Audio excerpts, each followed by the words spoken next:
Welcome back to the After Dark podcast where we discuss topics that are none of our business. It's your boy, Black Mike, on the mic. We got Big Stir up top. You already know what it is. Make sure you like and subscribe on YouTube. Ring the notification bell so you never miss an After Dark podcast episode. Follow on audio platforms and leave us a 5-star comment if you're feeling ever so gracious. 3-star comment if you are being truthful. We do not care. Boom. We are back. We got a good one today. We got some good topics. Obviously, we're going to get into that. But we got to start off with, we got to see how Sterling's doing. The floating man up top. Big Stir, how was your week? How was your weekend? How was your mental? How are you feeling? Is everything going well? Yeah, things are going as, they go. Life is just but ebbs and flows, but, solid. Last week, I was fortunate enough this past weekend to go see, one of my buddies, or two of my buddies that I went to school with, two of my fraternity brothers actually, were in town for a client of theirs and entertaining them. So we went out with them and, had a good time. Their clients were definitely some obtuse fellows or people. I won't get into specificity or specifics, so I don't screw anybody over. But man, everything else is going all right.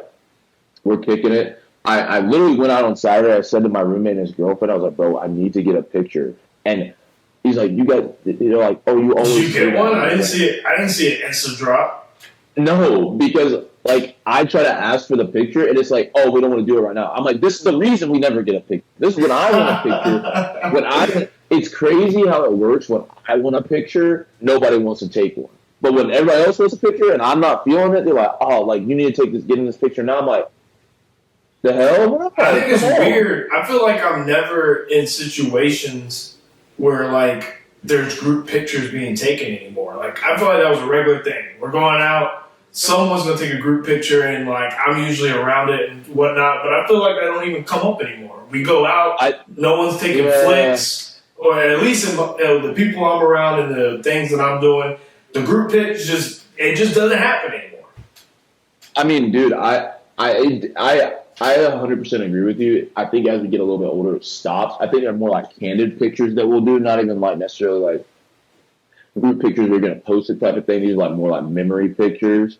I see more often than not. And even then, I have trouble sometimes, especially if I'm a little bit under the influence. I try not to touch my phone because I'd be doing dumb stuff on my phone. So yeah, I gotta keep it on the low. I know what I'm doing most of the time, but sometimes I just be a little bit out of pocket. I just be doing some stuff. I'll tell you something I did the other day. But that's what I'm saying. That's what I'm saying, bro. I want to if I hang out with you, even if my fit ain't even something crazy, something maybe I've worn before, it's just never been pictured. I'm all right, let's get a picture. I'm yo, get a flick so I can I'm trying to be more active, bro. What do? We literally we're podcasters. We're entertainers. I gotta show my people. I gotta show you guys what we look like outside of just doing this on a week-to-week basis. So, that really did kind of piss me off. I ain't gonna lie. It actually did kind of piss me off. I know we're gonna roll into the first topic here in a moment, but for the people out there that are listening on whatever platform, specifically in YouTube, I'm speaking specifically to because it's so easy and it's literally free. Press the subscribe button, like Mike said. There's no reason not to. And make sure, because we do put it may be only once a week we record this stuff, and then we have other things, but we really do try to give you guys the best entertainment as possible. So, if you like us, if you think anything that we do is funny or entertaining, just hit the subscribe button, turn the notifications on so you don't miss a video from that point going forward, and everybody will be in the same boat. We'll all be happy. But we'll go ahead and jump into the show because we know why you guys are here. It's because you want to hear us discuss shit that we have nothing to do with. It's none of our business. That is what we do. We are some chatty patties, but guess what? One day we'll get paid to be chatty patties, so I don't give a fuck. All right. Boom. Where should should a couple chatty patties start off most? Well, how about something that I'm sure we could really chat our asses about? And that's LeBron. LeBron in the early season and what he's doing, I want to preface before we get into the topic, what he's doing at his age is amazing. It's unprecedented. You know, and I mean, like, we've never seen anything like this in any sports, other than the fact that all the other superstars are only like 3 years younger than him and playing just as well. So it's almost like it's just a new generation thing and not just a LeBron thing. Because Steph Curry's out here, 35? And he looks like the best version of him we've ever seen. So, but that's beside the point. LeBron, you're killing it. You're 38. You're probably playing your 40s, and you'll probably average at least 20 points a game. So that's pretty fucking crazy. But after a game, he was asked a question, and his response. So they wanted to know if LeBron felt like the Heat stint, that period where he was in the Miami Heat, is what made him who he is today and his legacy as, some people would argue, the greatest player of all time. Smarter people would argue the second greatest player of all time. But yeah. But essentially LeBron, what he said to that, he was, I would still be at this level, and he is speaking of the Miami Heat stint. He was saying, I would still be at this level regardless of that stint ever happening. If he never went to Miami, he's saying I would still be at this level. I would still be LeBron. I would still be what some people think is the greatest of all time. I would still have the same accolades. And here's what we have to do. We have to discuss this. We have to break it down. I would love to go first, but I really want to hear what you have to say because I think Sterling might be a whole lot funnier than me. So I'm gonna let Sterling rock. No, shout out to peeps that be telling, hey, bro, you get a lot of compliments to say you're funny, bro. I'm not the funny one. I'd be like lacking on it, but really, no. Bro, it's crazy because everybody who talks to me says like you're the funny one. So I feel like I feel like there's something about knowing the person makes it like less. I don't know. That's crazy. Yeah, but I mean, to the topic, I definitely think I agree with you 100%. Like LeBron, what he's doing right now, you probably might not see anybody else ever be able to do it at the level he's doing it at, respectfully, and I definitely can appreciate that as a basketball fan. But this motherfucker is the most lying-ass nigga I've ever met in my life. He actually sat here and said, oh, like, yeah, I'd still be, like, seen as one of the great. No, you wouldn't, bro. They would start putting Steph over you, bro, because he got 4 rings. If you don't get the 2 rings, what do you get? 2 rings down there, right? Cooking. 2 rings. 2 rings. The first 2 that he couldn't get that first one, so it took him over the hump too. Yeah, he got the first 2. We all know LeBron has 4 with an asterisk. We know that other one. That COVID one don't count. I don't care who it is. LA Dodgers, LA Lakers, whoever won in hockey that year don't count. Football, I don't even know what football was like that year. I can't even remember watching football. But that being said, there is no way I'd even put him in the conversation of top 5 if he didn't have 4 championships. Not to the greatness of him as an individual basketball player, but accolades go directly to that. And if you're telling me it's like Mike, for example, like if somebody's at your company or vice versa, whatever it may be, and say they've been there, say there's a group of people that are 10 people, have all been there for different periods of time, but around 10 to 15 years, right? 10 people. And they're all salespeople at AEs, they're selling, running accounts, etc. And the top guy has been flourishing since like day one. He's been to all the extracurricular stuff, like the equivalent of President's Club for you guys, or whatever all that stuff is. The second top guy's been to a few of them, been to almost all of them, then so on and so forth. You know, like you see that steady decline in the amount of attendances to the President's Club. Because President's Club for salespeople in companies that do offer President's Club, most people have an equivalent to it, but that is like the Super Bowl or the NBA championship for salespeople. And then you get awards at the President's Club saying, this is the best motherfucker. Here you go, bro. Like, or here you go, sister. Like, does not matter. So you're telling me right now, LeBron, if I'm in a company and I'm saying I'm one of the guys in the top 10. I'm like number 9, and I've been there for the same amount of time, and I only got one of those awards, and the number one guy's gotten 10. You gonna tell me, oh yeah, like I'd still be at the same level. If I didn't go to this different company and get a couple beforehand, I wouldn't even be in that top 10 as an overall AE or salesperson. I know that may go over some people's heads, but LeBron is a lying-ass nigga. First off, you know why LeBron's a lying-ass nigga? Have you ever seen him try to sing lyrics? We all see him try to sing lyrics. Or read a book. Yeah, or read a book. Like, bro, I think he's an intelligent man, but he is not as suave as he thinks he is when he's trying to hide what he be trying to say or his underlying reasonings behind saying or doing anything. At this point, I wouldn't give a fuck if I was. He's a billionaire, basically, at this point, and there ain't no reason for him to give a fuck. But don't lie. Don't lie, my boy. I'm curious, though, to think about it and put in perspective. If Steph, does what he does right now, he doesn't win any more championships. He's 35. Somehow Steph wins an MVP this year. And you take out LeBron's Heat stint. We're talking, super hypothetical here, right? Do you put LeBron or put Steph over, Heat stint didn't happen, period. He was still in Cleveland, go to the Eastern Conference Finals, not better to win. Or championships, not better to win. And he still has the 2 rings he got now. He got, say, the Lakers was the first one, then he would have one at Cleveland. Oh yeah, he got the NAB one at Cleveland, and then the Lakers. So he got 2 rings, and Steph has 4. Wins a league MVP this year. Would you put Steph above LeBron minus the Heat stint? This is the hypothetical we're talking about. Why does Steph need an MVP this year? I'm just saying, in general. Take the Miami Heat out of what LeBron has achieved in his career, and Steph is the greatest player of this new generation.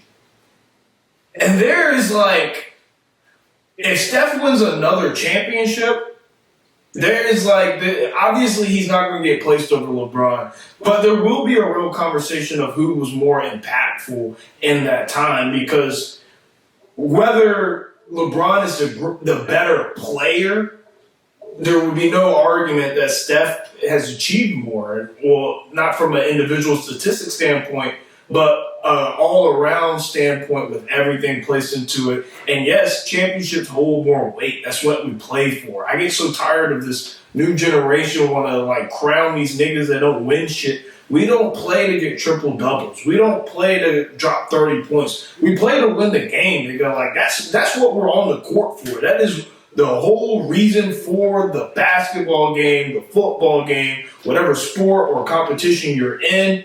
They crown the person who wins the game. So I don't really care what you got going on. If you don't know how to finalize and end the result and win the game, then that's always going to hold more weight. But let me jump into this conversation, because here's my problem with what LeBron said. Right? It'd be a little different if he said, "Take out my Laker years," and blah blah blah blah, because then he would have won a championship. He would have, developed into the player he is. And I could, you could easily say, well, there's probably a bunch of places he could have gone other than LA and still achieved the same success, right? But the difference with him saying specifically Miami Heat is that he even credits, and he even said, if you go back and look, that he went to Miami to learn how to win and be a leader. Dwayne Wade was the leader. Don't get me wrong. LeBron was the alpha for sure. For sure, by far the best player on the court. I don't want that to get misconstrued in any way possible. I'm aware of that, and I have no biases. It comes off like bias because I'm passionate, and I'm only passionate because it really just grinds my gears when I'm right and a bunch of other people are dumb as fuck and can't comprehend what I'm trying to tell them. I'm trying to give them, alpha. I'm trying to lead you, my boy. I led you to the pond. You won't drink the water, my nigga. All you gotta do is get a cup, make a little fire, boil it out, get all the toxins out, and drink it, my dog. I'm trying to teach you. So let me teach you real quick. When he went to Miami, he did not know how to get the job done. He did exactly what I had said previously. He was individually great.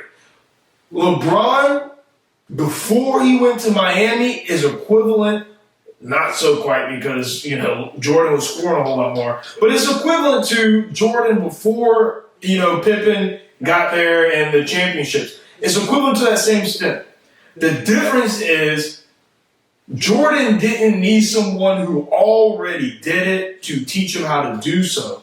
LeBron went to Miami because Dwayne Wade, Eric Spoelstra, they've already done it. They've been through the wire. And did it in incredible fashion. Dwayne Wade has led a team there. I don't give a fuck what you say to Shaquille O'Neal. He averaged 13 points in that finals. That was Dwayne Wade. He carried that big-ass nigga to his fourth championship. There's no other way around it, right? So LeBron needed that. If you just took that out, there's no guarantee if he would have ever got over the hump. Now, we know his talent level. But when we talk about championships, that's a mental. That has very little to do with the talent. Like, obviously, you need to be talented to be great and win championships. But when you look at the dogs in the league, what sets them apart is the mental, bro. Jordan, Kobe, the mental. They did not get psyched out. They knew exactly what they were coming in to do and finish. And that's what LeBron needed from Miami. So for him to say if you just took that out, he'd be the same person. Bro, we don't know if you would. You might be fucking Carmelo Anthony of this new generation for all we know. Someone who's just super skilled and never got over the hump. So to me, it's just absolutely crazy. I don't know why he would say that because it's kind of like a gut punch to anyone who's a Miami Heat fan. Because I feel like although LeBron was a made name and whatever, he was already him. But Miami made LeBron what we think of today. And the reason why I have to fucking combat all these other ass niggas who try to claim he's the GOAT, and I have to have these conversations. If it wasn't for Miami LeBron, I wouldn't have to have these conversations. And I might like you, my boy, because I wouldn't even fucking need to, talk down on you because niggas just don't know. They just don't know, man. They just don't know. It's funny because you say, I remember when he went to Miami, and you were talking about the exact thing. I'm sure I saw the same thing you were talking about when he said he went there to win, learn how to be a leader, learn how to win, etc. I thought it was funny as fuck because LeBron is exceptionally talented, probably he is one of the most unique human specimens that has ever probably walked here. Genuinely, in terms of athleticism, overall build, size, muscle to fat, all these different ratios, crazy. He literally looked like an animal, a gorilla. I'm just joking.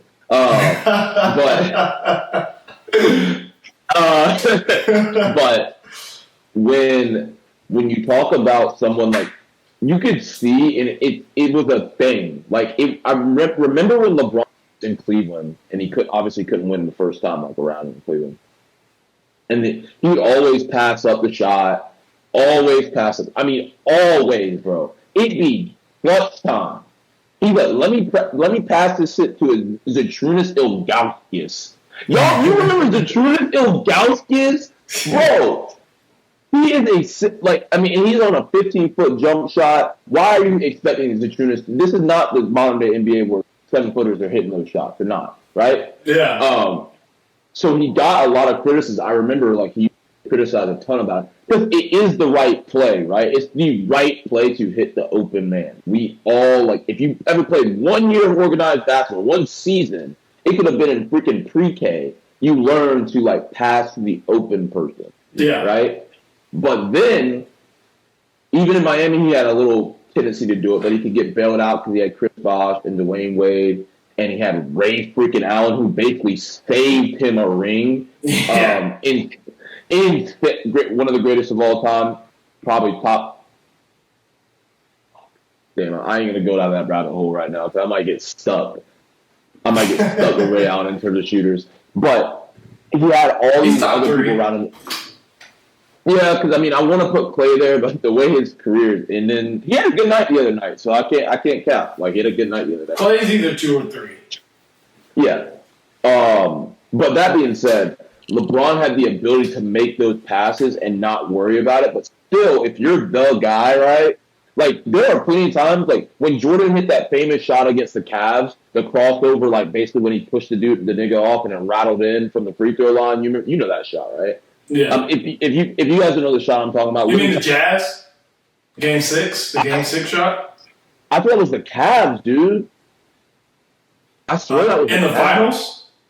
It was an Eastern Conference final. Oh, okay. I thought you were talking about there's similar looking shots, but the one that I'm thinking about, I think it's the Cavs. But I may be wrong.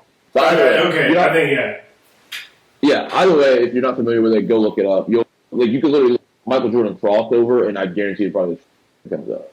But either way, that was not the right play, what Michael Jordan did, bro. He was supposed to pass. Granted, one of the greatest plays of all time is when he passed Steve Kerr because Phil Jackson said he's going to be open, which I think is an awesome story. And I know Michael was like, what the fuck? I didn't pass that nigga like that nigga that I punched in the face the other day. Yeah. he knew damn well he was like, motherfucking, yeah, I'm going to beat his ass.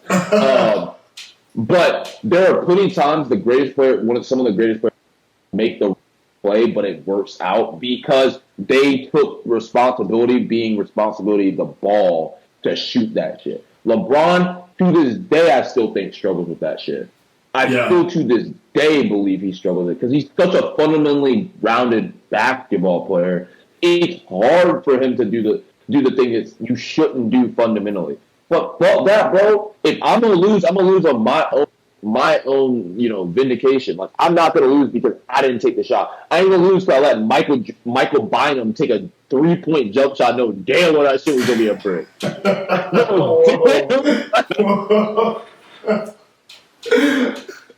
It's Mike Bynum, you nigga. Oh, shit. Hey, legal name, bro. Legal name. No, I agree. And here's the crazy thing. So, if we really think about, LeBron thinks he would still be LeBron that we think of today. When we think about the top 5 and even the top 10, rather, especially with how people's careers are going right now, what I've noticed is it's a very tight race, and it takes very little altercation in resumes to, make moves. Like right now, we're already fumbling. They're dropping down because Steph is in that top 10. And he's very well can make his way in that top 5, which I believe he very well could do. And somebody's got to drop down because of that. So the race is really tight because these are all legends. These are, bona fide names that we all know. You got the Shaqs, the Kobes, the Birds, the Magic Johnson, Tim Duncans, all those guys, bona fide names, solidified. So for LeBron to say, hey, take out of Miami, I'm still going to be what I am today. Well, listen, bro, because let's call a spade. That Miami team was a super team, and that is, what we are accustomed to now. And yeah, it's cool and player movement and player empowerment. Yeah, but it was a super team, right? He lost 2 finals with them. He went 2-2 with them, right? So let's say take the Miami thing out. He decided to stay.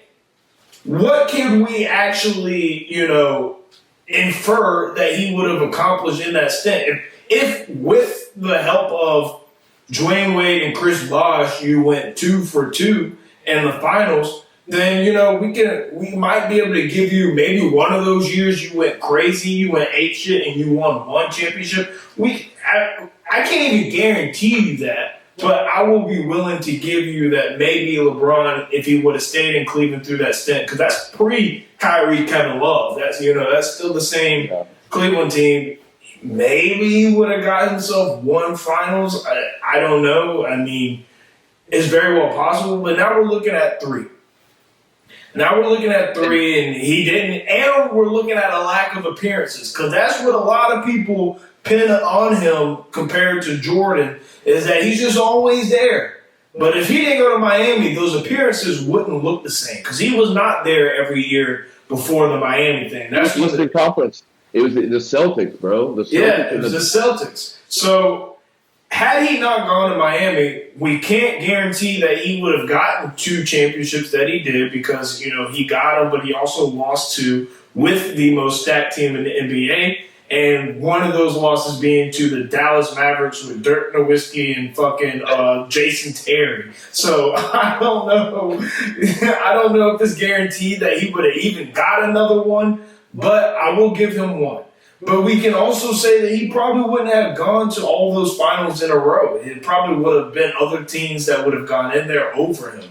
So when we look at the top 10 of people, if we take out not only a championship, because I'm giving him one, but I think he probably wouldn't have gotten one, but I'm giving him one. And we take out, maybe 2, maybe 3 of those appearances. Now his resume to those top 5, to those top 10 people don't look as great. Now, obviously, he'll still have the individual accolades, and, maybe if he was on Cleveland, he would have been scoring even more points, or maybe he would have been doing something. He probably would. He would have doing something fucking crazy. He'd be like 45 a game and still losing his shit.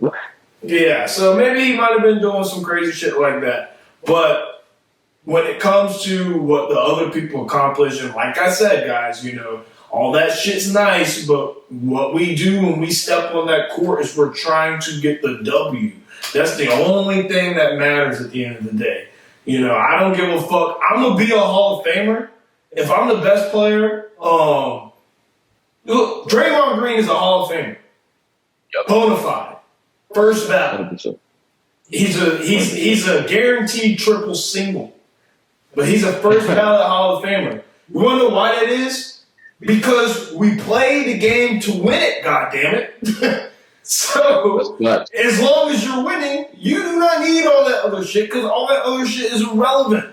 The only column on the box score that matters is who won and who lost. And if you're a loser, then okay, all that shit you did was great. Congratulations. You had a pretty L, but no one's going to talk about you. So, I think it's crazy. I think it's ludicrous. I don't know why he would say that. I also don't know why he's downplaying Miami. I think it's a pivotal turning point in his career and made LeBron what he is today. If I was Dwayne Wade, I'm calling that nigga up and I'm like, hey, bro, I need you to go talk to the media, my nigga, and go ahead and put some respect on my name, nigga. I remember them phone calls when you hit me up talking about I need to learn how to be a leader and shit. Yeah, go ahead and put some respect on my name, bro. Nah, bro. I mean, it's a remarkable thing. And I can think of it like, yes, it's crazy to think, 13, 14 when this happened, maybe 12? Yeah. Like, when this all happened, the announcement, and my parents, my whole family's like sitting there watching on TV like it's a fucking, like this is the damn president about to speak or something. I remember that shit. It was crazy. But yeah, man, I definitely think it's like, I mean, it's just like anything, man. If you know that that's your whole end goal, you take the answer to be like, I really don't know.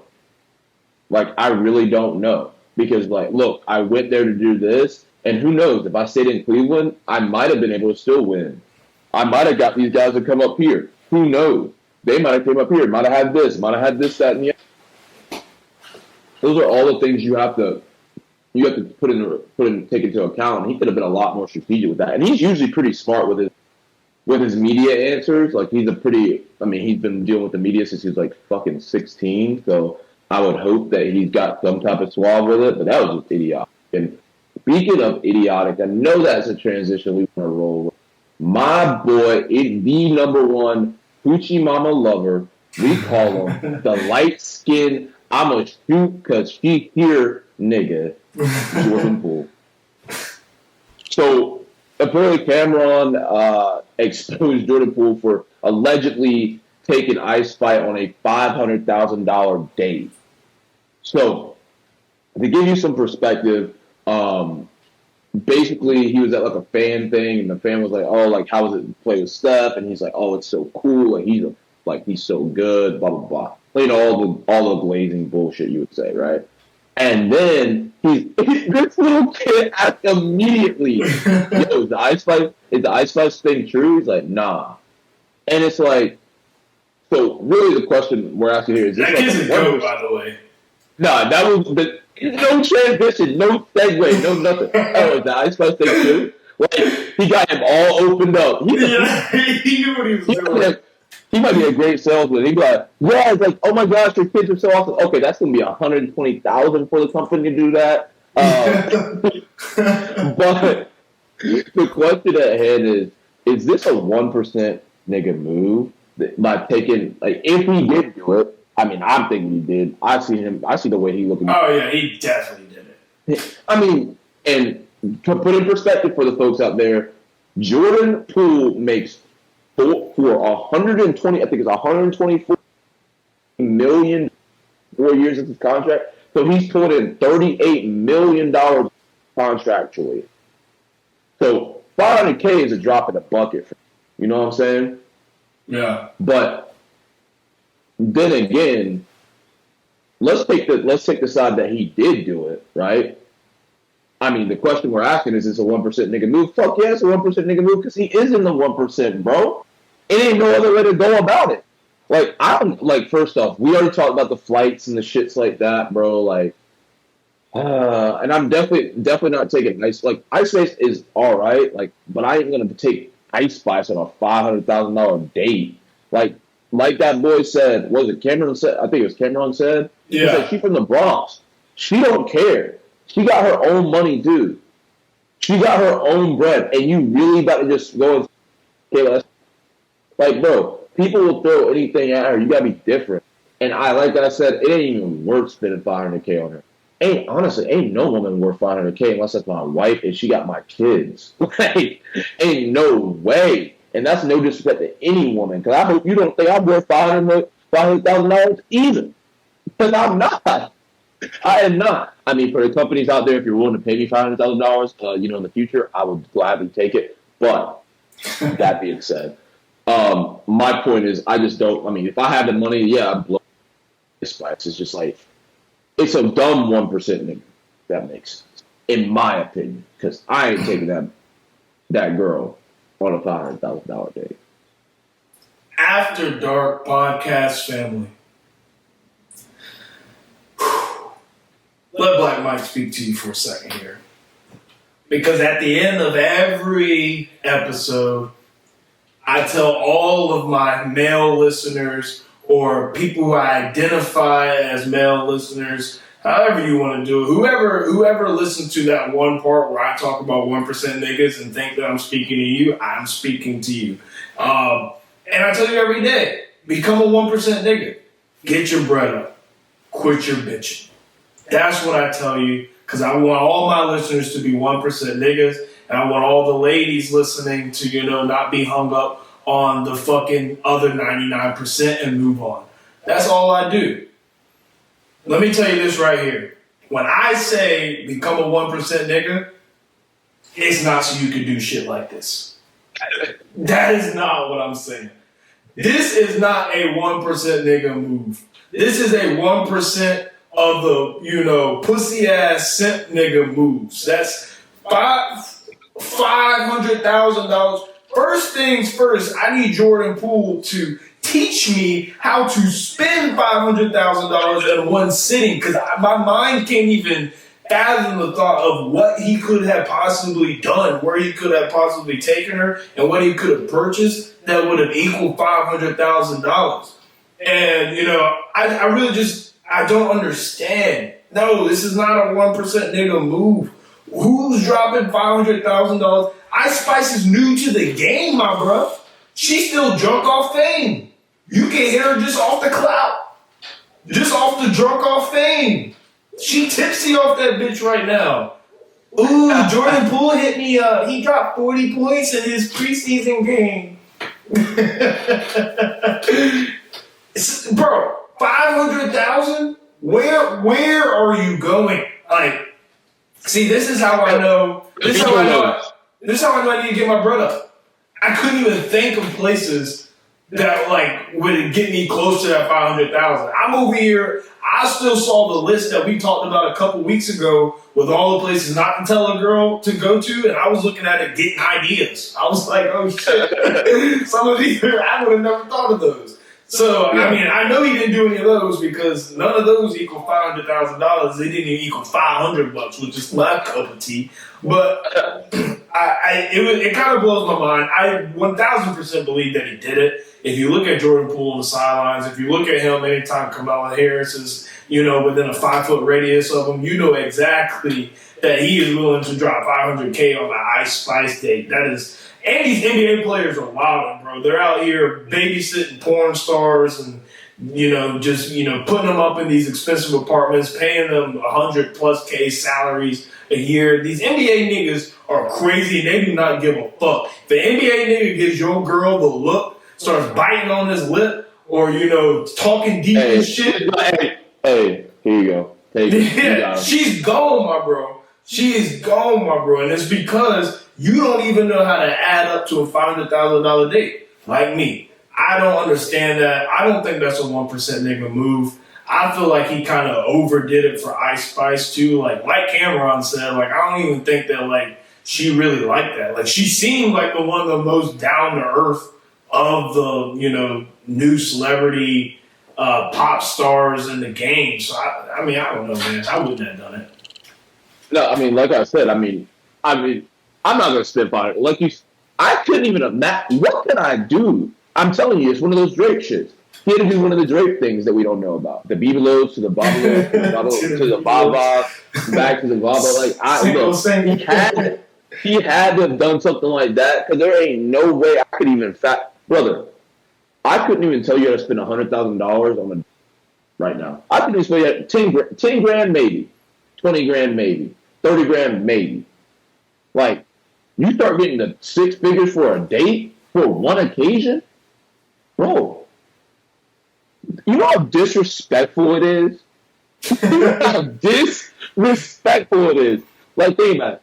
I don't know if Jordan Poole came from money. I don't know if he had a nice life, if he had a horrible life before, financially. I'm assuming he probably had a middle-class life. If I had to look at him, I had to guess, he probably had a standard middle-class life. Not upper, not lower, just standard middle-class, right? His parents might be touching $100K in 6-figure salary. Well, not 6 figures in total in their home, but they ain't got individually, right? Yeah. You know how disrespectful it is? You know how disrespectful that shit is? Imagine your mom hears shit, bro. Imagine. He probably never spent $500K on his mom either. Never. He probably bought our car, maybe put some money into a home, maybe revamp. I guarantee he has. And I'm not saying Jordan Poole's a bad guy. I'm sure he's a great guy.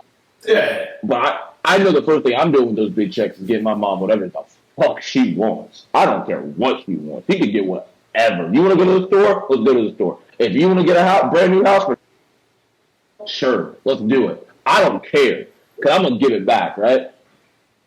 Your parents were scraping by making $100K in the household income. And you said, nah, fuck it, I'm going to spend $500K on an Ice Spice date. Nah, you're wild as fuck. You really think that's a smart, I say it's a 1% nigga move, like I said earlier, but it's a 1% dumb nigga move, like I said. Jordan Poole said, yo, fuck that dinner with Jay-Z. Give me the $500K so I can go spend it on the dinner with Ice Spice. Oh, what? I can't believe that. And we, like I said, we both believe he did it. And I don't think anybody's even in the picture right now thinking he didn't. Who? We see you, bro. We know how you be moving. There be literally the meme of the girl coming to the basketball court at a pickup game is you. You are the meme. Shut it up. And when you on, you on. But, when you off, my guy. And it looks like your team might be one of the worst teams in the East this year. So I don't know what the fuck you about to do. They trash. Dude, your team is bad, bro. You might need to spend $500K on some trainers for the team or something. Or something to hype them up to get them ready to go because they're looking trash. And Ice Spice, no matter if she was giving it up or not, she ain't gonna make it no better, my guy. She a Bronx girl. And for the ladies out there listening, I know the whole, if he takes me on a date, you shouldn't expect sex. Like, that's not like blah, blah, blah, blah. And I agree with you. But let me tell you this. If I pull a Jordan Poole move on any of you hoes get Jordan Poole moves out of me, $500K and up out of me, oh, hell. Oh, hell. As soon as we leave that fucking whatever dinner costs $500K in the Bibelots or Cinco Saint, wherever the fuck they at, you already know we going straight back, third floor, room 301 with the private view, with the little, hot tub on the balcony. It's going down. It's going down until the sun come back up. It's going down until I make that $500K back. I gotta figure out a way to get that back first. You chilling right here till I can get that back. And speaking of that, you saw that thing about Shannon Sharp where he was like, took a woman out on a date and was like, I expect sex after this, blah blah blah. Very. Yeah. All right, so ladies, Shannon Sharp. If you don't know who he is, he's a sports personality, sports analyst on ESPN First Take with him featuring. Well, it's him, First Take featuring Stephen A. Smith and Shannon Sharp now. But he was also a very, very football player. So he was making plenty of money playing for the Broncos. I think he was playing for the Broncos at the time. So he's Colorado, probably in a little bit of snow bunny. And we ain't got nothing against no snow bunnies. We love snow bunnies too over here, trust me. But this man sits on a date, and this is what I'm trying to get at what Mike's saying. I guarantee he took her to a nice ass date. I guarantee it. That shit was probably $1,000. He probably spent easily $1,000, maybe even more, depending on what type of wines they were drinking, steaks, etc., so on and so forth. Says to this woman, says, I can't remember the entire context. I remember a condom came up, and he was like something like, "I'm just not gonna, do it inside of you." It's wild, bro. Like shit. Shannon Sharp is wild. Like, but he was very blunt with her at dinner that you can have sexual intercourse after this. I'm like, ain't no foreplay in this shit. Like, we ain't teasing each other at this point. It's like, nah, this is what we getting. But I'm saying and look, that doesn't mean that don't feel like you're becoming like. You're like a prostitute. That's like prostitution or anything like that, because you pay for what you get, bro. If you don't buy your girl no gifts, hey, especially if she know you got the bread to do it, hey, like you're not a prostitute, because that's not your job. You're not doing that on a day-to-day basis. You're doing it for somebody, because it's like, even to the simplest point, it's like, oh, he bought me a few drinks at the bar. I'm like, yeah, we hooked up. Oh, if he bought you the drinks at the bar, would it have changed? If he didn't buy those, would it have changed something? Probably. Means he didn't like me, or he wasn't willing to spend money on me. Yup. Hey. Like, come on now. But, ladies, and for my future daughter out there in my nuts right now, I know that's super TMI. But for my future daughter out there, please, baby girl, don't listen to what I say here. But don't come back and watch the pod. Don't come back and watch. But if a man goes out of his way to spend his or hard-earned money on something worthwhile, he gonna expect something. And like old girl Patty said on Breakfast Club in the clip, said, you ain't paying me $500K unless you think I'm just going. You pay me to have sex. There ain't no other reason to spend $500K. No, there's no other reason. You can't write that shit off, bro. If you're right, that God forbid you're the best in the business, bro. You might be some kid of Donald Trump. Take her to a charity event. Yeah, I'm gonna donate like $500K right now, like it's nothing. Yeah, like what the fuck? But he got his lawyer. He texted his lawyer out there. Yeah, go ahead and fucking. You know what to do. Let me get my accountant. Like, go ahead and text this. Go ahead and put that in the the expenses account. Oh, okay. Okay, sir. Because like actually you can low key finesse that if you went to like a charity event and you just bought, say, like you said, the same thing you do at LLCs and like, oh, I put these pictures in a home for my Airbnb, and that's a business expense for me, bro. You could finesse all types of shit. Like, yeah, I bought her like $200,000 worth of art, but I put it in my Airbnb where she stays, and she ain't gotta pay nothing. That's a finesse play. Honestly, I might try to do that if I ever get it. That's a 1% nigga. That's a flex right there. A finesse. A 1% nigga finesse move right there. I can't wait till I'm able to exercise that. Oh yeah, that might be if I'm still a single man at that point in my life. Best believe I'll be like, and if she would start becoming wifey type material, but oh, you can stay over here till we like become official, but like you don't have to pay nothing. Like it's all like this is like you're good. But you want these pictures in there? Like you want these ones? All right. Like it's been a light 300-400 and like oh okay gotcha. They're in there. I didn't pay a dime. That shit was expensive. Okay. But yeah, I mean, look, I don't got much else to say about it. It's wild that dudes even think about spending $10K, let alone $500K. I mean, them niggas ain't got no morals. And now, I guess now, like, something like that. What? Jordan Poole's like 24 or something, right? Yeah, he's a young dude. So, like, I'm thinking, like, the way he was brought up, because he might have got a little bit of exposure to that bullshit, that new generation bullshit where they just be acting stupid and shit. Like, oh, for sure. I was watching a TikTok the other day, and the teacher literally said, fellow teacher, why are these kids so bad? Every single one of them said, it's not just a couple, it always been.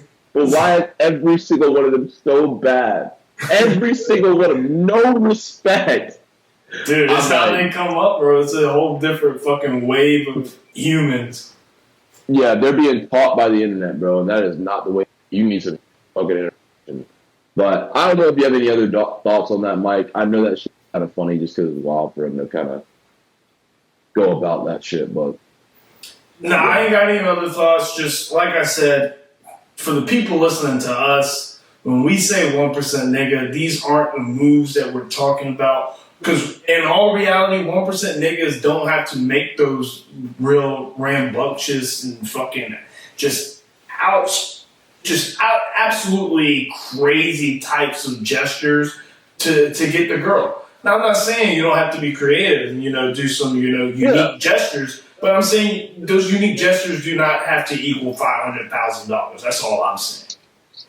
Absolutely not. And it will not. Not in my day and age unless it's being expense. Expense. Now I have to rate y'all subscribing. I ain't gonna be dropping $500,000 anytime soon on no bitch.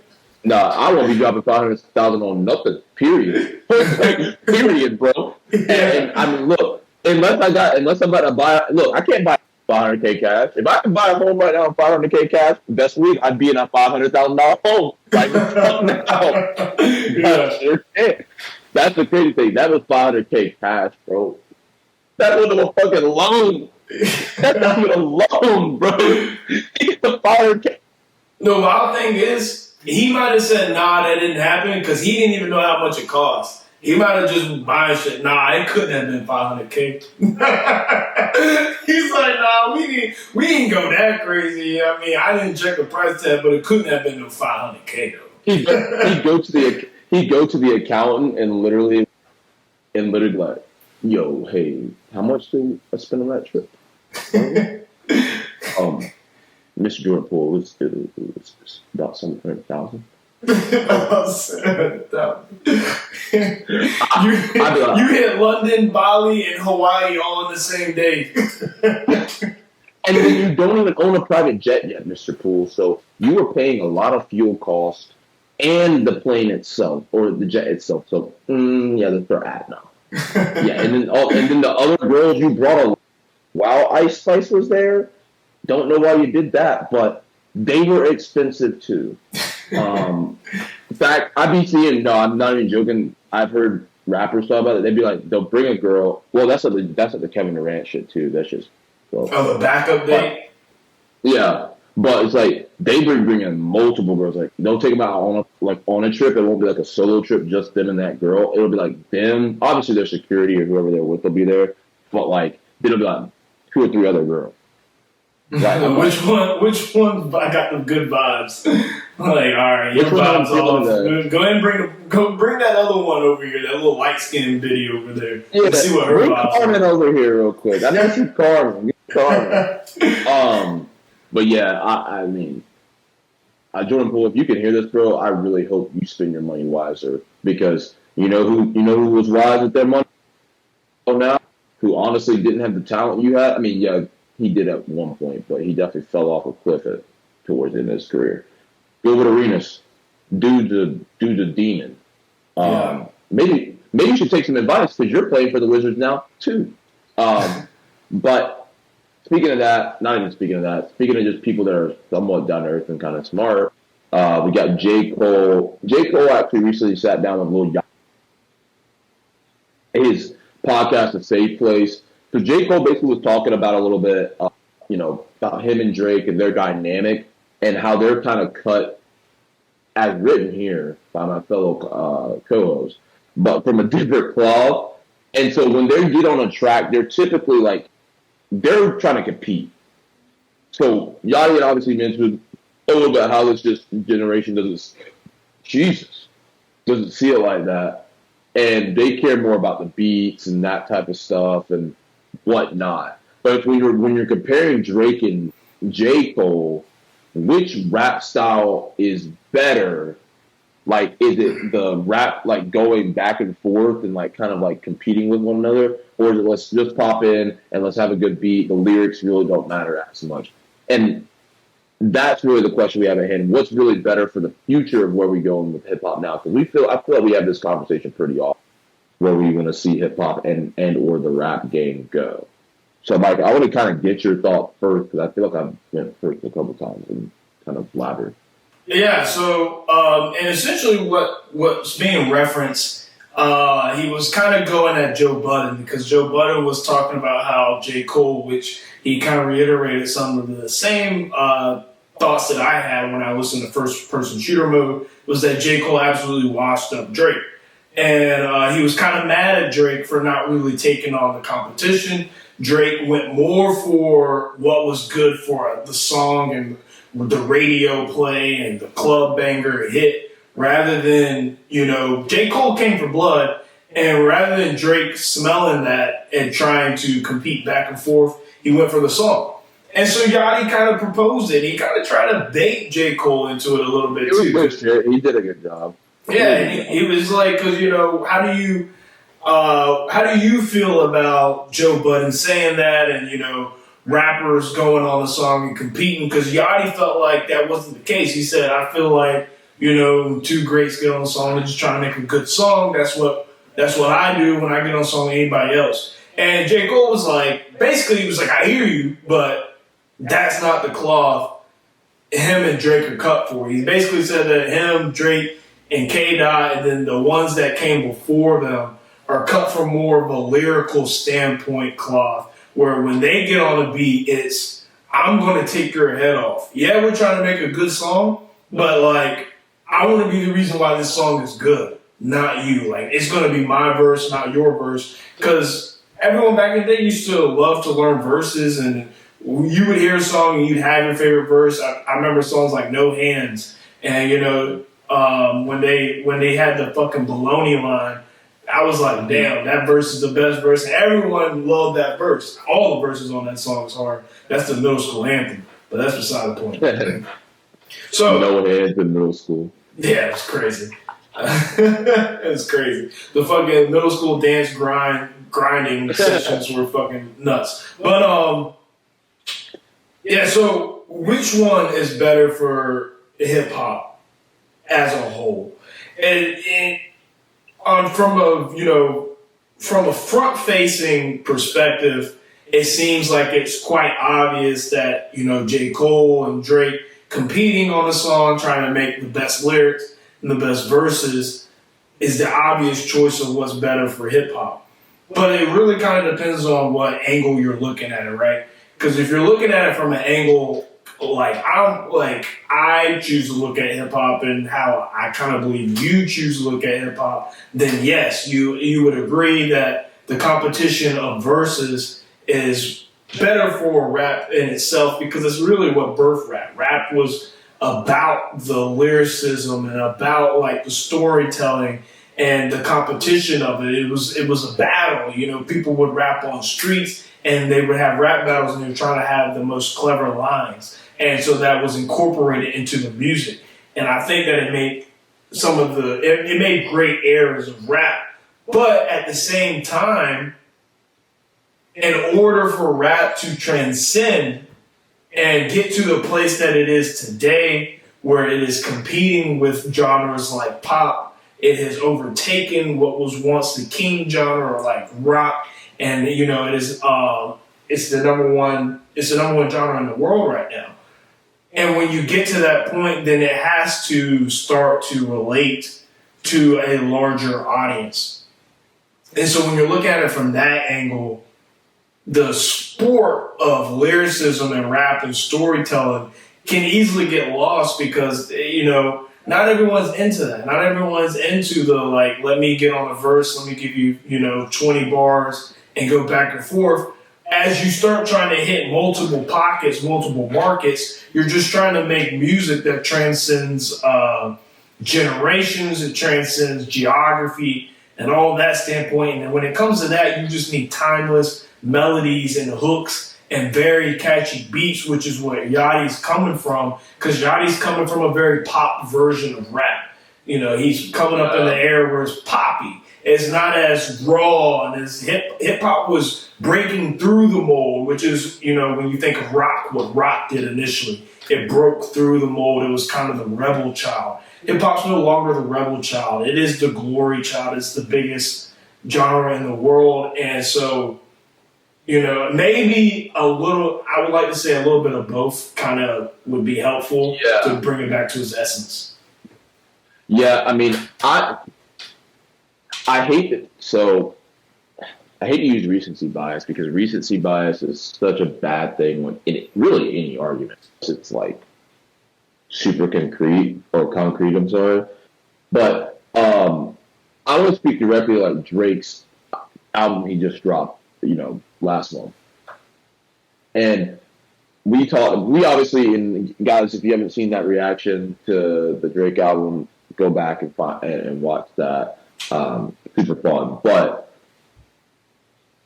I think of the songs on For All the Dogs, like Tried Our Best and Drew a Picasso. And honestly, I started listening to a lot. I ain't gonna fucking lie, bro. I'm still listen to that shit nonstop, bro. It's good. It's good.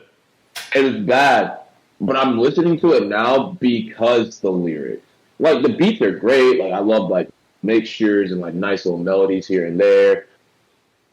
But I think, ultimately, and I hate to say it, because sometimes it's like a fine line. Because lyrics can transcend time periods if they are not too specific. But lyrics can also be taught in a decade at a time because of the specificity or specific like nature of the lines, right? That's where I think that when you talk about getting on a track and competing and that type of thing, it's great, it's super sick, because you're going to start jabbing and using stuff that's in the present or maybe in the past, or it's going to be a line in the near future. So when you listen to that song 10 years later, it's like, for someone that hadn't listened to it, it's like, what the hell are they talking about? What's going on? And say the beat was not as good as it needed to be. Granted, on most of those songs, I feel like any song I listen to, not any song, but most songs that I'm going to continue to like listen to. So like I agree with you, it's a little bit of both that hard counter. Dude, like if a beat sucks, you're not gonna like a lot of people won't even listen to the rest of it. That's the shit. That's the shit. Right? We are all victims to it where like you get stuck in this lull. Like I know sometimes I be getting albums like whispering through and I'm like, oh that beat trash next. And I wouldn't even listen to a lyric. I wouldn't even listen to a bar. Off like, initial listen, I think that I do listen for the beat rather than the lyrics. Off of initial listen. Because the beat is like gonna encapture you, and then the lyrics is gonna hold you. It's like a pretty face will reel you in, but good or that's it. You're on to something. I thought you. No, all right. A good face will get you there, but what's gonna keep you is a good quality, good etc. So same thing. The beat is the face, and the personality is the lyric. And like that's how I see it. Because beats get old. Lyrics hardly ever get old if they're really good.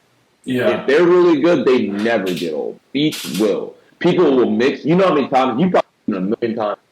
You know how many songs people are just mixing with different beats and it revives the song.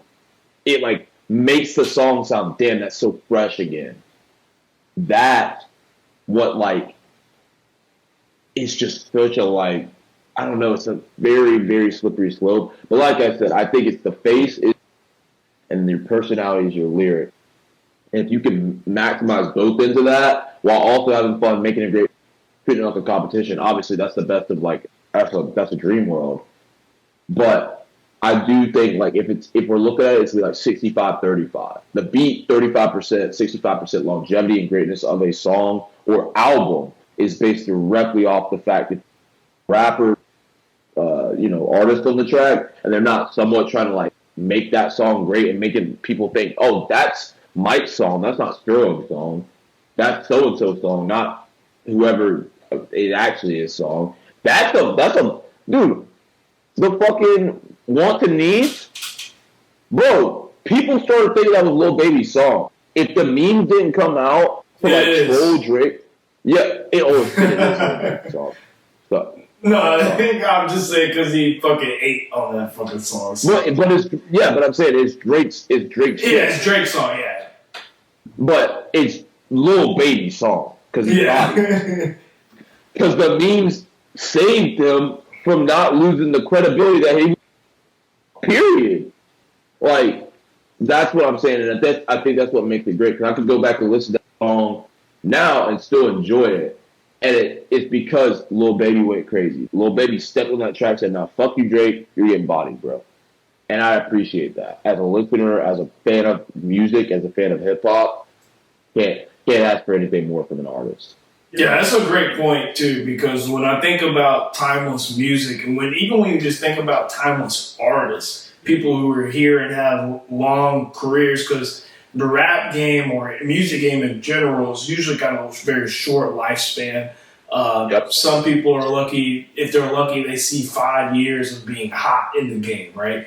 And when you think of the people who've been here for a long time, and we're talking rap specifically, when you think about them, the ones that are still around that have been here from when we were growing up are the ones that, they were lyricists. And the guys nowadays, they get hot and they blow up really, really fast off of beat, off of sound, vibes. Those are trends, and trends fade. They go out, and so they pick up a lot of steam, but they just fall flat because you didn't get back to the core of what it is. But all the other ones, maybe they didn't blow up as fast because they're, more focused on lyricism, and that doesn't transcend everybody as quickly. It takes longer for that pot to get hot. But when it does get hot, it radiates the heat and it stays warm.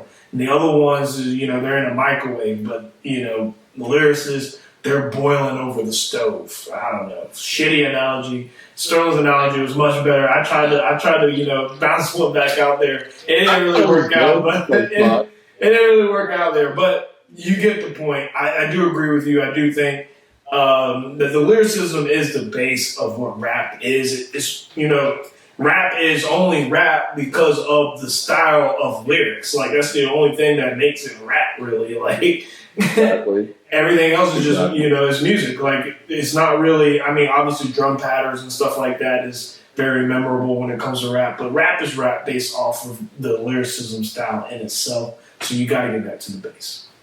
Yeah, and that's what it comes down to. I think if you're really gonna put in perspective for like, if you're like a hip hop, if you're listening to this right now or watching or whatever, whichever way you're being entertained by the both of us at the moment, if you're a fan of music in any regard, and say like, for example, like you listen to, and I'd be surprised if you listen to us in your favorite but I'd still be cool with that. It's not going to bother me. I think it's cool that that's your favorite genre. Like, my favorite genre has probably always been hip-hop, maybe pop for a little bit when I was like a little kid, because I was just a kid and didn't know any better, like Kids Bop. Y'all remember that shit. They will make that turn into... Or the Now CDs.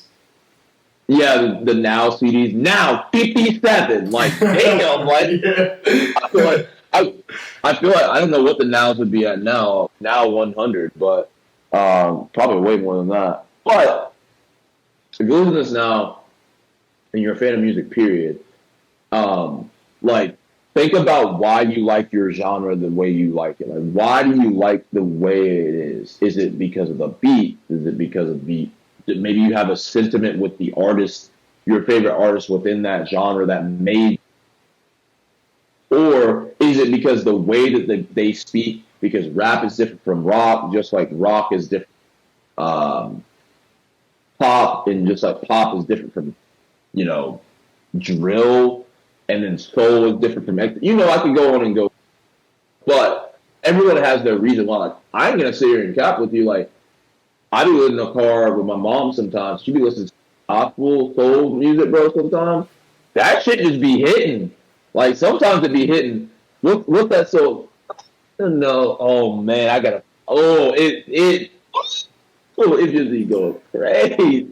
And I'm telling you, I could be in the car with my mom for like 20 minutes, bro. And I've been hearing these songs since I was like she was taking us to daycare as kids. Like, they play these songs over and over and over. But man, you could be in the car for 20 minutes, bro, and this shit'll come on, guaranteed, every time. Guaranteed. And I was like, I'd be sitting there, be trying to start singing. Because when you're a kid, like, why do we listen to this? I don't listen to pop music. No. When you start getting older, you start to appreciate some of that shit a little bit more. So it's kind of cool. So if you like I said, if you have a favorite genre of music, really think about exactly why you like it, and really like why your favorite artist is your favorite artist. Is it because you like them as a person, or the way they sing, or the way they go about their business? Because I think that goes a lot into music in general. Like, I think like, first off, liking an artist, and then like appreciating what they're trying to do through their music. Because like people like Travis Scott, no offense, Travis Scott, like I know you ain't trying to do nothing but trying to bring up demons and shit. Like, that's all you're trying to do. Like, you literally are trying to make demons rise. I think Drake sometimes is trying to make people feel stuff, right? Like, he's trying to make people like, bro, I'm a lover boy. Just like, he got a album, Certified Love. I'm a lover boy. J. Cole trying to give you that real, that grimy shit, that like tough shit. K-Dot, he's trying to do the same thing, but sometimes I can't relate because I'm like, damn, you really a hood nigga for real. Like, I have to deal with that shit. Slums. Yeah, like you're from D, bro. I can't relate. But everyone has their own style. Everyone has their own reasoning. I mean, sometimes it's godly, sometimes it's demonic, sometimes it's sentimental to them. So I think that's a really cool thing. And I might start asking people. I think that's a great question. I think that's a great date question, actually. Like, who's your favorite artist, and why do you like them? Yeah, that's a good question.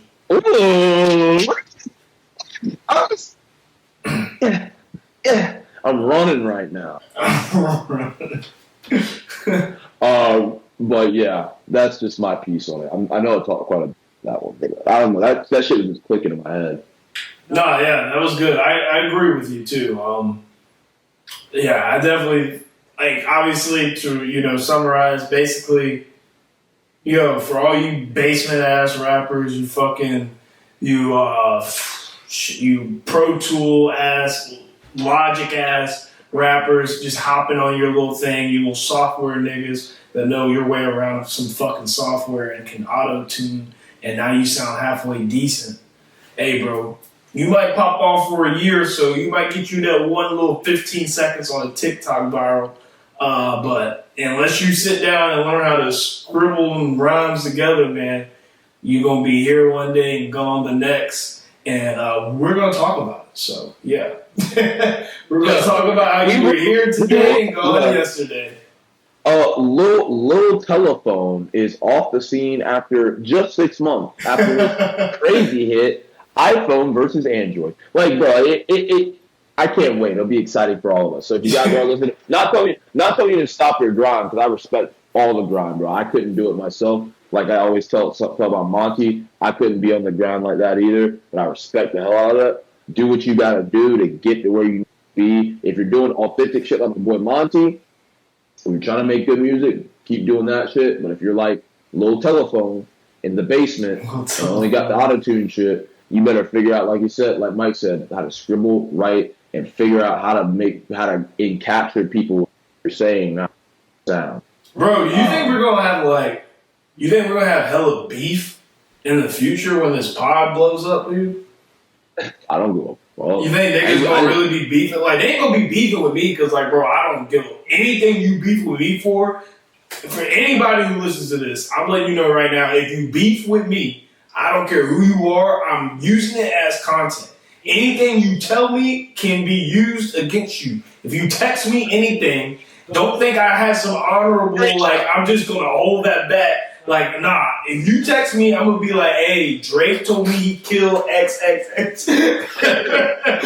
And so I got the screenshots right here. It's gonna be the big ass thumbnail. Just know I'm using everything for content, because if y'all let this shit blow up, I am not letting go of it. So anything you use towards me is gonna be right here on the show. And that hot air balloon gonna go to the moon. That being said, let's talk about something we always got to talk about. Sports section for the folks out there that are in the betting world. I hope you guys are doing well. I know you probably got fucked up in the last couple of weeks after that boy fucking CJ Stroud went stupid dummy crazy. If you were trying to do any quick bets, last second bets in the fourth quarter there, because that should have been nutty for you. I feel bad if you did put money through that. But that being said, we're obviously halfway through the season now. I'm honestly, like, I think we even said at the beginning of the season, this is probably going to be one of the best seasons we've had in a long time. So obviously now we've had a good look at, like, kind of who's who, who's kind of shit.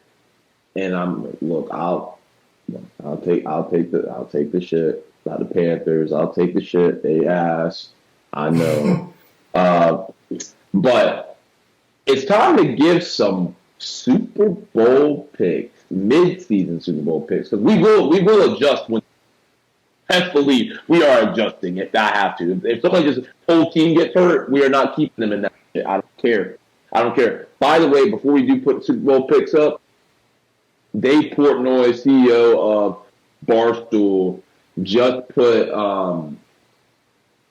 I think $67,000 bet on the Bengals to win the Super Bowl to win $1 million, and for the Bengals to beat the Eagles, and that's if the Eagles are the ones that lose to the Bengals, he get an additional $500K. I don't know what he said. Yeah, he could have a crazy return. I mean, that should be dumb. And I'm rooting for that. That'd be sick. I mean, I want to see Jalen Hurts. It'd be cool to see him win, but like, that'd be crazy. That'd be wild as fuck. He might just start hiring niggas out of the woodwork. But he hate half his employees anyway. Like, he hate them niggas. He hate them. That's what happens when you hire a bunch of 20-somethings, bro. You can't. What are you gonna do? Like, you really think they gonna take the? Come on, dog. That being said, Midseason Super Bowl picks. Let's get down to it. Let's talk about matchups.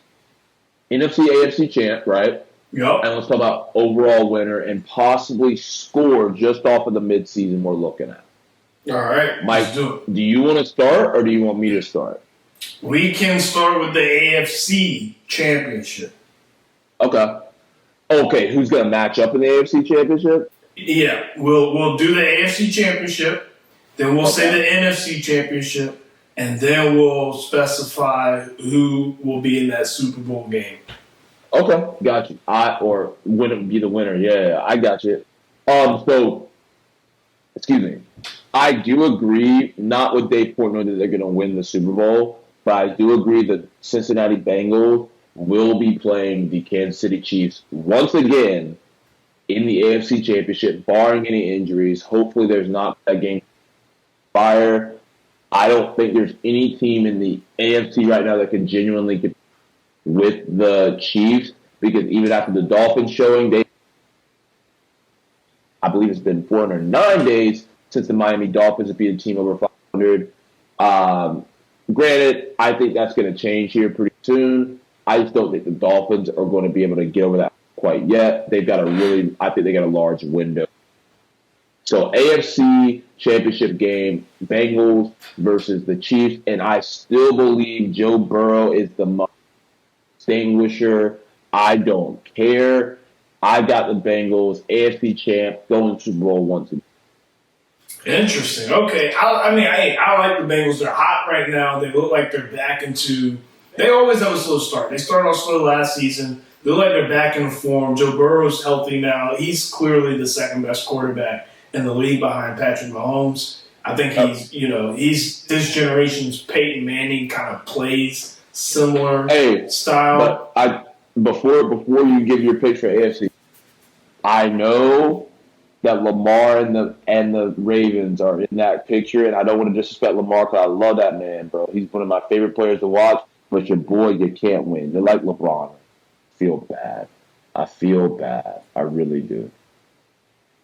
Well, let me try to prove you wrong, because I'm going to have the Ravens over the Cincinnati Bengals in that AFC game, but not playing the Bengals. I have Ravens versus the Chiefs. The reason why I have the Ravens versus the Chiefs, one, Ravens, they're one of the hottest teams in the league right now. They're playing out of their mind. Defense is crazy. Lamar is doing what Lamar always does. People are acting like he's having some breakout season, like he's doing something. This is Lamar every season. This is him every season. Like, it's Lamar Jackson, people. Y'all were just blinded with racism and could not see that he was a good quarterback. That's all it was. Y'all ain't seen a midnight sky looking nigga throw the football like Lamar and didn't play quarterback like Lamar. So that's all that is. I have the Ravens in that AFC Championship game. I don't even, obviously I have the Chiefs. I'm not even going to explain why the Chiefs are there. The Chiefs are the Chiefs. No need to explain that the Chicago Bulls, the 90 Bulls of this generation NFL, right? But I have the Ravens over the Bengals because, if we're being honest, if Lamar played last year, they would have beaten the Bengals. The Bengals almost lost to Tyler Huntley in that playoff game. Tyler fucking Huntley. If Lamar was playing, if he wasn't holding out, he said he had injuries. I believe he was holding out. It worked out for him. So, but if he was playing, I believe they would have beat the Bengals. I believe they're the better team. Lamar is right there with those guys when it comes to quarterback play. It just looks slightly different. But I think the Ravens are a complete team. They have a solid defense. The defense is great. Lamar's finally spreading the ball around. He's got more weapons, so he doesn't have to lock in on just Mark Andrews 24/7. He can go to Zay Flowers. He can go to Odell. Or he can go to Rashad Bateman. And then they got a crazy run game. Gus Edwards is looking really well. He's insane, bro. They got Mitchell from Pirate Game from ECU coming out here. Bro, that guy is insane. He literally runs like a bowling ball. Yeah, he's great, bro. And then Lamar, obviously, We know what he can do as a running quarterback, the greatest running quarterback we've ever seen. He surpassed Michael Vick. Michael Vick had a raw. He was very raw. It was the first time we saw it. But Lamar is definitely more, he's just more elite at it. He's a more refined version of it, and he can play all facets. So I got the Ravens versus the Chiefs, and I had the Chiefs once again in the Super Bowl because until someone can prove that they can beat them, I can't bet against them. Patrick Mahomes is the guy. I'm sorry, he's just the best player in the world right now when it comes to football, and he's the only person as of right now that looks like has a chance to compete with Brady for that GOAT conversation. So it's really intriguing. I'll be watching for that. Andy Reid might be the best coach in the league right now. Obviously, Bill Belichick's still here, but Bill Belichick's not coaching like Bill Belichick. And Andy Reid is coaching like Andy Reid right now. So they got the greatest tight end of all time, or receiving tight end for that matter, with Travis Kelce. 7 straight 1,000-yard seasons, about to be 8. They're just really good. So bank for Ravens, Chiefs, AFC Championship game, Chiefs enter the Super Bowl. Let's move on to the NFC. All right, NFC's tough, man. And this, I'm kind of doing this a little bit off the dome. I gotta put the Eagles. Barring once again any injuries, you can't beat the tush push, and that's just something that it's impossible. I was watching, you watched it, I'm sure you did. Watching them play the Cowboys the other night, I was like, I cannot fucking believe this shit. I'm watching these dudes go a yard, 2 yards. Not even trying. Jason Kelce is literally halfway up the damn field. In my opinion, there's no explanation why the Eagles why I'm putting the Eagles in the NFC Championship either, because who can stop that play, and then who can stop the overall ability? A.J. Brown, obviously, what's his fucking face? Skinny motherfucker. Devontae Smith. That O-line keeps Jalen Hurts protected out the wazoo. They've obviously, can't remember the running back's name off my head right now. DeAndre Swift. DeAndre Swift, he's a fantasy, he can be a fantasy. And you've obviously got Jalen Hurts packing it in. The defense, it could be a lot better, or it could be better, but they score enough and they have a good compete with that. That's the Chiefs' motto. But the Chiefs are an okay defense. They're never a great defense. They're good, but they're never great. But they score enough to combat what their defense doesn't give them. So I got Eagles in there, and see, if you'd asked 3 weeks ago before the Niners forgot how to play football, I would have put Eagles standard Eagles Niners. No sense not. 2 best teams in the NFC at the time. But I believe, and this might sound crazy, and if my parents are just what the fuck are you talking about? I think the Cowboys versus the Eagles somehow, some way in the NFC Championship, because I think the Cowboys will come through the wild, or whatever the fuck, however that works. Now I can't remember how to change the playoffs, but they'll come through in the lower. Eagles will slide through however they need to come through. And I think the Eagles will edge out the Cowboys again, because last week was the first time they played each other this year, right? Yeah. They played again in 4 weeks. Yeah, I think they're going to beat them again in Dallas. And then I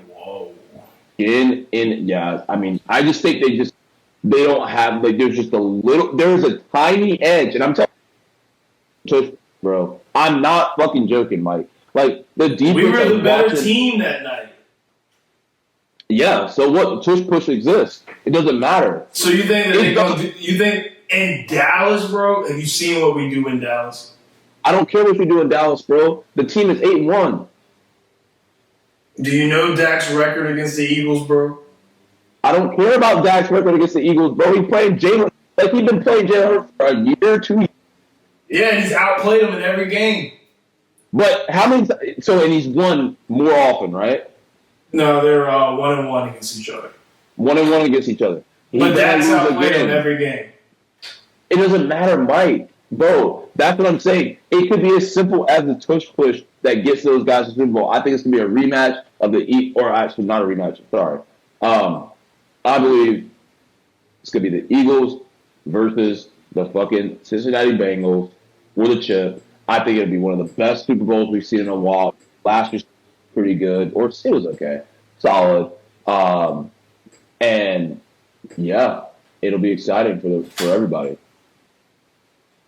All right, so I have the same exact NFC Championship, to be honest. I have the Eagles there, and I have the Cowboys there, and that game kind of solidified it for me as the Eagles-Cowboys. To me, they seem like they are the best two in the league. Obviously, the 49ers have been on a pretty bad streak of games here, but I'm not crazy to think that the 49ers can't pick it back up, because when the 49ers are hot, they look like the best team in the league to me up until these past 3 weeks where they went on a 3-game losing streak. Before then, they looked like the best team in the league, and I believe that they were playing at that level.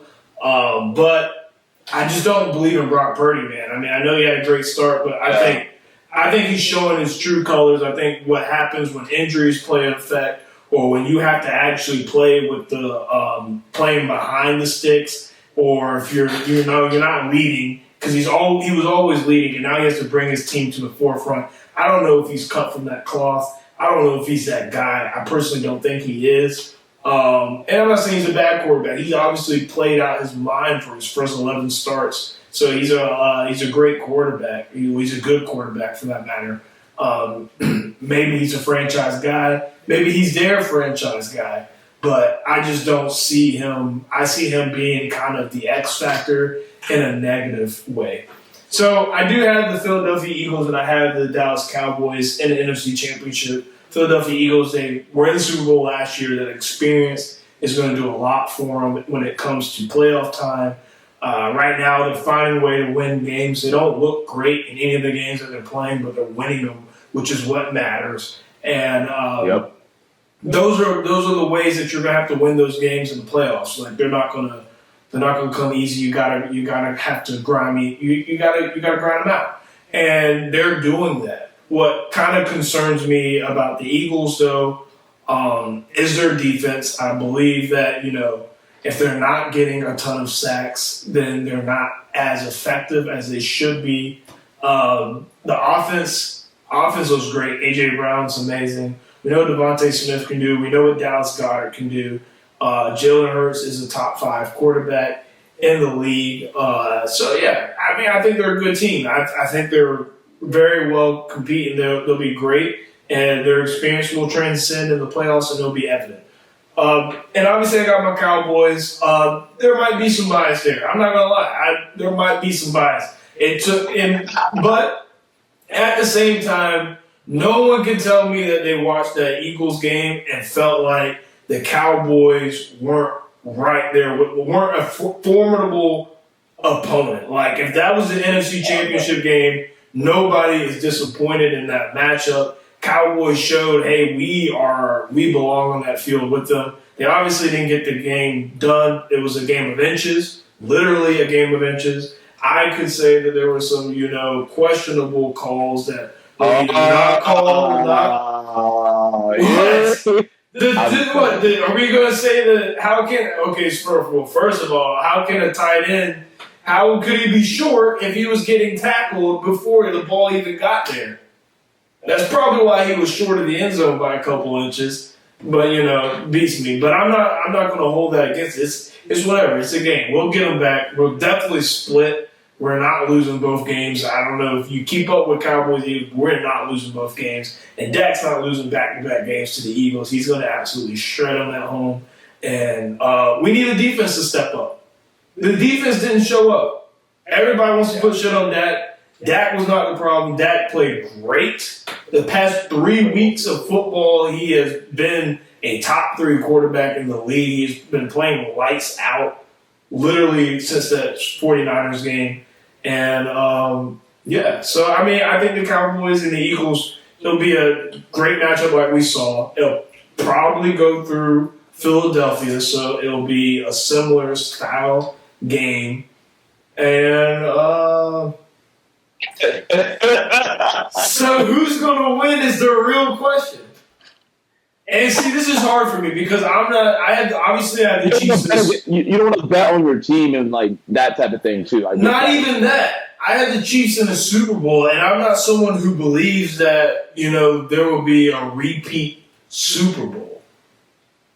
And I don't have anyone that I'm willing to put over the Chiefs. Like for me, the Chiefs are there by default. You have to prove me wrong. Like I'm willing to prove me wrong. Yeah, Chiefs are just there. I don't care what happens, what transcends through the season, who looks hot, who looks don't. You have to prove to me that you can beat them. So I'm just putting the Chiefs there. Eagles, Cowboys. I could easily see Eagles winning that, but part of me just knows that the likelihood of a repeat Super Bowl is very slim. So with that being said, I'll just, I guess I'm going to have to go with the latter and throw the boys in the Super Bowl, right? Yeah, that's what I'm going to do. I guess that's what I'm going to do. I will throw the boys in the Super Bowl. And here's a reason why that could be the case. The Cowboys are probably it's a three-phase game. When they're playing their best, they're probably the most well-rounded team in the NFL. I'm willing to combat that with anyone. Offense is a top 3 scoring offense. We know what the defense is capable at its best. And in special teams, we actually have a really good special teams. We have a kicker who is breaking the record for most consistent field goals ever. Insane. That's the first time in years. We have one of the best. We have one of the best punters in the league. We have one of the best returners in the league in Kavonte Turpin, who's one of the fastest players in the league. So from literally a 3-phase thing, we're one of the most well-rounded teams. God damn it, this dog just woke up, and I know he's about to do some stupid ass shit. And there you go. There you go, Bow Wow. All right, well, yeah, so I'm going to put the Cowboys in there, and I guess I'll start since you've been starting. I got the Chiefs winning the Super Bowl. I just think that they're too good. Mike, I didn't mean to cut you off, and I know, the Chiefs are fucking disgusting. I fucking hate them so much, but I'm going to be 100% honest with you. If the Cowboys made it to the Super Bowl, I would pray to God they won this day. Oh, that would be amazing. Well, I mean, I would want it for you because, you obviously, whenever you got 2 experiences. Remember when they lost on the buzzer beater to Villanova, and then you got to go to fight the next year and, saw them win, which was super cool for you, right? For the first time in your entire life, the Cowboys would make the Super Bowl, right? Yeah. I would love that for you. Genuinely, if they made it there, I would root for the Cowboys. If we won the Super Bowl, I would cry. Oh, I believe that. I 100% believe that. I would cry, and I would be the most annoying Cowboy fan that there ever has been. I literally have, I've been thinking of a list of people that I would FaceTime. And, I'm not even going to say anything. I'm just going to be doing random TikTok dances. Just FaceTime doing TikTok dances, just being ignorant as fuck and flipping them off the whole time. And just saying, fuck you. As soon as they start talking back to me, I hang up and I call the next person. I don't want to hear a goddamn word you got to say, nigga. I hope that I'm on it. I'd probably be on it, but I'm not. I hope that I'm not because like I said, if they do make it, regardless of who's in the champion in the Super Bowl, I would genuinely for you, genuinely, because I would I know how passionate you are as a fan, and dude, I respect it. Ain't no fucking way I have to root for a team that can't win for this long. You're a Panthers fan, bum ass nigga. I only became a Panthers fan because I live here, bro. That's how it starts. And then fucking 10 years from now, you're over here fucking sweating because y'all still ass as fuck, still picking first pick, looking for the next quarterback that you're going to ruin his whole damn career. Yeah. Well, and to my point, who I think is going to win the Super Bowl, I think it's the Cincinnati Bengals, based on my pick.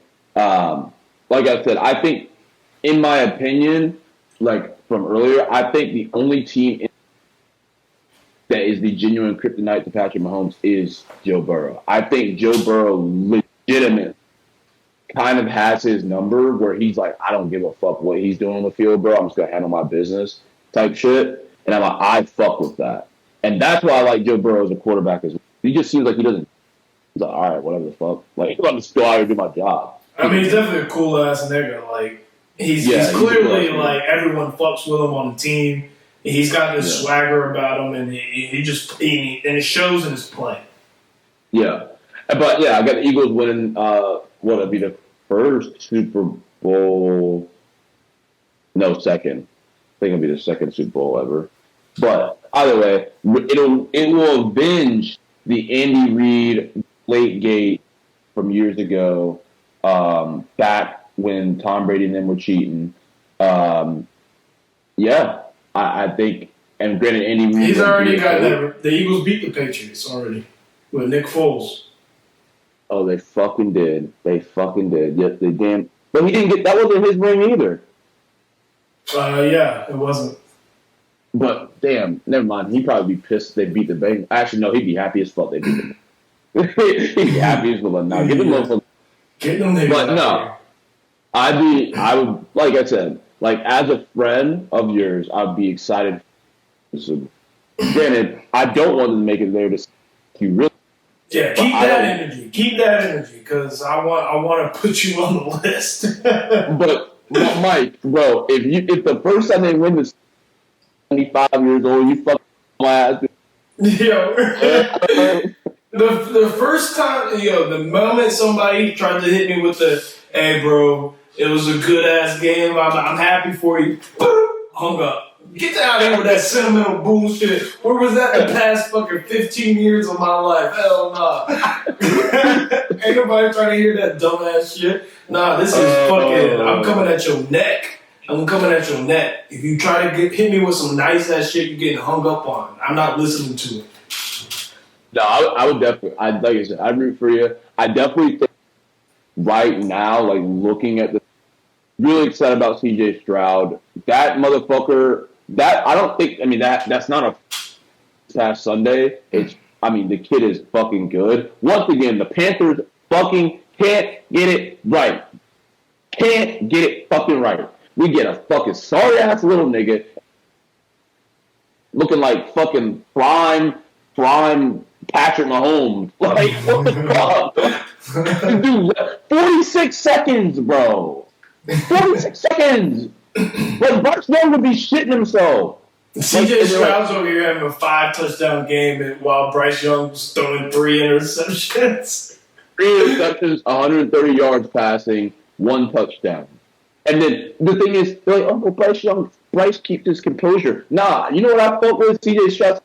He got a dance and shit, everything, bro. Like, that's what I'm saying, bro. Fuck that little conservative ass shit, bro. That's conservative as fuck not to have emotion feel, bro. The game is built to have emotion. It's an emotional game. You do it for a living, bro. And people's livelihood is based on some of these people, the results of these games, low key. So that's for all my serial bettors out there. I'm looking out for you guys. And you know who you are. That being said, now you kind of heard our picks on the Super Bowl side. I'd love to hear you guys' picks too for the people that are in the sports. If you're not, love to see who your favorite team is and just throw it in there as well. I don't know if there's much else we got to say. Super excited for the rest of the year. Thanksgiving's coming up, people. So we're going to try to put out content the best we can. I know it's a lot when it comes around this time of the year. It's difficult to like collaborate or put things together. But we do this shit remote. Shouldn't be an issue. I mean, maybe I don't know if you're coming home. We might have our first episode, side by side in a face to face in a room. Yeah, we could definitely. I'll be home the week of Thanksgiving. That's the plan. be home the week of Thanksgiving. So we could definitely shoot it then. Actually, I think I might be home for 2 weeks.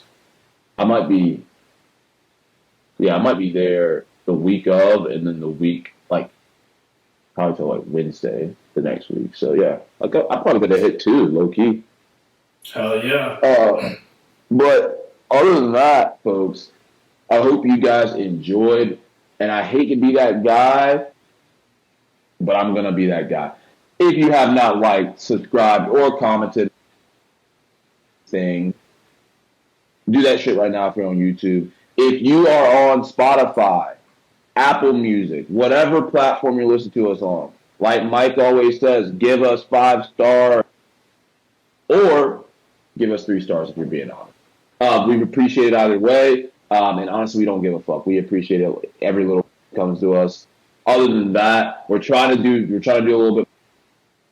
Time of the year is tough because there are, like, travel comes into place. Granted, we don't travel. I'm not traveling that much, but just life kind of starts to pile in, seeing people, a lot of stuff happens. So we're going to try our best to be consistent. I think we will be too. So we're going to try to end out the year strong, and hopefully in this coming year, better bring out some new ideas, new stuff to you guys. And, like, I'm super excited about it. I know Mike some stuff and figure it out. But Mike, I'll let you send it off.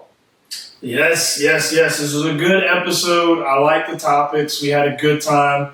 Bow Wow just peed on his bed, so right after I end this show, I'll have to go clean that up. It's almost reoccurring. It's like right when we're about to end, he wakes up. It's like he knows. It's like, bro, if you just would wait 10 more minutes and then wake up, I need to take you outside immediately. But this nigga wakes up right when I start closing this bitch out and just pisses and looks at me and want me to pick his fucking dirty ass up. Like, I don't know. But that's all we have today, folks. This was, I forgot to tell you what episode it was. It was episode 32 of the podcast. You already know. For the fellas out there listening, listen, man, they only want a 1% nigga. But 1% niggas do not drop $500,000 on the first date. We're going to put it at a maximum $200. $200. That's a good date.